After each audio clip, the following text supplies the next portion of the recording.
Hello everyone, welcome back to the channel. In this video, I'll show you how to master Google Meet with the most important features you need in 2026.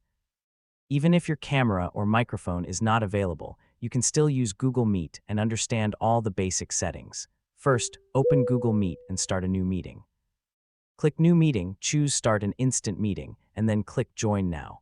At the bottom of the screen, you'll see the microphone and camera buttons. If your microphone or camera is not available, Google Meet may show microphone not found or permission needed. This usually means that no microphone or camera is connected or the browser does not have permission to access them. Now click the three-dot menu and open Settings. In the audio section, you can check whether a microphone is detected. If it says microphone not found, Google Meet cannot access any microphone. Next, click the Video tab. If you see permission needed, it means Google Meet cannot access a camera. This is completely normal if no camera is connected to the computer. Now click Present Now.